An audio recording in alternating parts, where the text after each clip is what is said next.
Le château hanté de Maurice Renard.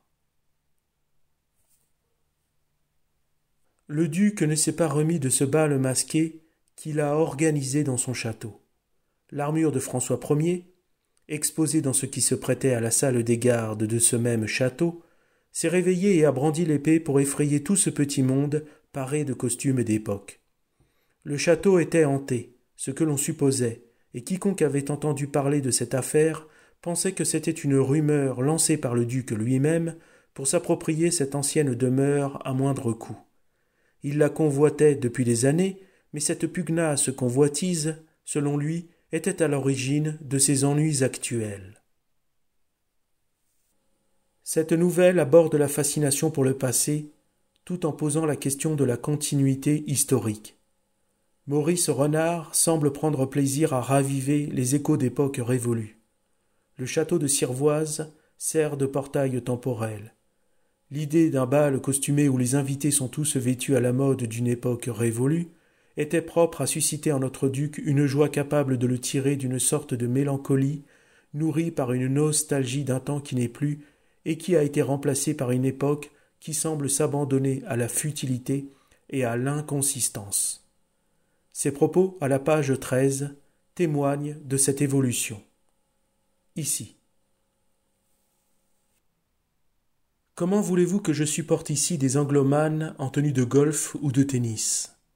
Comment voulez-vous que j'y donne des 5 o'clock et des routs?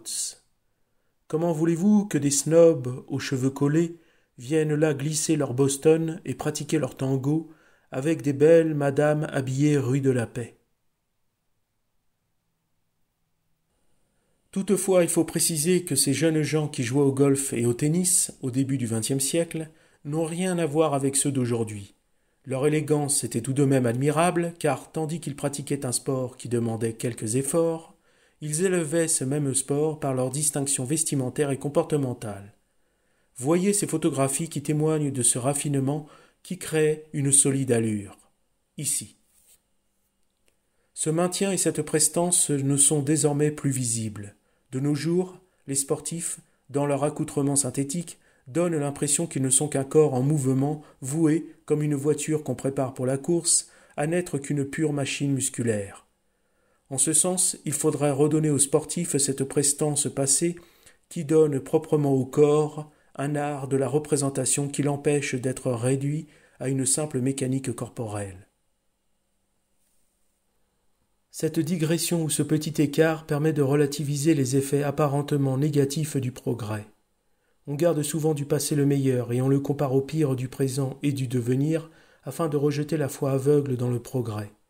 C'est un état d'esprit que d'idéaliser le passé quand le présent annonce un futur toujours plus pernicieux. Selon un certain René Guénon, la tendance, en Occident, est de toujours tendre vers le changement, la déconstruction et la nouveauté.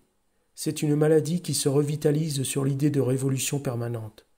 L'esprit traditionnel se tourne vers le passé tandis que l'esprit moderne se réalise dans l'action, et ce dernier proclame en toute occasion la supériorité de l'action sur la contemplation, car il ignore ou méconnaît la valeur même de la transcendance. Pour l'esprit moderne, la notion de l'utile dépasse la pure notion du vrai. C'est pourquoi le monde moderne encense le sport. En effet, les disciplines sportives sont autant d'exploitations spécialisées de la machinerie humaine, visant en réalité à focaliser les attentions sur la vie purement biologique. À ce propos, on peut se référer à l'ouvrage de l'auteur hongrois Frigyes Karinthy. Ici. Quoi qu'il en soit, le duc récuse son époque parce que celle-ci est difficilement saisissable pour son esprit ancré dans des principes dits classiques. Alors quand cette armure vide s'anime, c'est le passé qui ressurgit. Et ce surgissement devient une sentence pour le duc, à l'image de Don Juan face à la statue du commandeur dans la pièce de Molière, à savoir Don Juan ou le festin de Pierre. Cette statue représente la justice divine et la conscience morale. Invité à dîner par Don Juan dans un défi provocateur, la statue apparaît, annonce son châtiment et l'entraîne dans les flammes de l'enfer, symbolisant la punition de son impiété et de ses excès. Maurice Renard y fait allusion avant de décrire le visage du duc devant l'armure qui brandit sa lance. Cette analogie renforce l'idée que le surnaturel ou l'étrange sert à questionner les limites de la rationalité humaine. Ce surgissement agit comme une force disruptive qui semble répondre à une logique supérieure, mais dont la nature réelle du phénomène échappe complètement au personnage comme au lecteur. Cette intervention qui joue le trouble fait apparaît comme un avertissement défiant les certitudes rationnelles des personnages et du lecteur. Pour conclure, nous pouvons mettre en relation cette nouvelle de Maurice Renard avec À lire au crépuscule et autres histoires de fantômes de Charles Dickens. Ici. Ce recueil de 4 nouvelles fantastiques partage la thématique de l'irruption de l'étrange dans le réel. Pour illustrer la confrontation de la raison avec le surnaturel, évoquée dans le paragraphe précédent, je citerai une tirade de l'un des personnages de Charles Dickens sur une apparition fantomatique. Ici. Mais je ne suis absolument pas fou, et, comme je ne suis absolument pas prêt non plus à accorder à ce fantôme une existence réelle en dehors de ma propre imagination, je pense qu'il s'agit là d'un avertissement.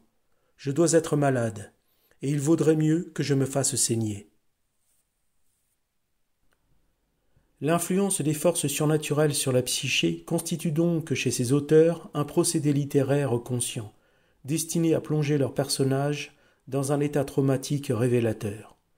Ce qui les unit, c'est leur utilisation stratégique de la psyché perturbée face à une force extérieure comme moyen d'interroger les certitudes de leur époque. Cette fascination pour la psyché perturbée se retrouve particulièrement dans le Horla de Maupassant. Ici. Ce dernier que l'on savait torturer mentalement avait, de bien des manières, peuplé ses récits de ce genre de tourments psychiques. Dickens, Maupassant et Maurice Renard refusent initialement d'accorder une réalité objective aux phénomènes surnaturels. Le narrateur du Horla lutte contre l'évidence de la présence invisible, multipliant les explications rationnelles avant de céder progressivement. On assiste à l'effondrement graduel des défenses rationnelles, le narrateur passant du déni à l'acceptation terrifiante de sa condition. Quant au duc de la nouvelle que nous commentons, il perd la tête, sans espoir, hélas, de guérison. Ce qui rend ces textes si troublants, dans ce XIXe siècle où l'approche rationaliste et les explications médicales semblent pouvoir répondre à toutes les questions, c'est que ces auteurs, et pas des moindres, préfèrent suggérer que face à une réalité surnaturelle, la conception scientifique du monde, froide et glacée, finit par se fissurer. Et n'oublions pas qu'en ce même XIXe siècle, le fameux Victor Hugo faisait tourner des tables dans des séances de spiritisme.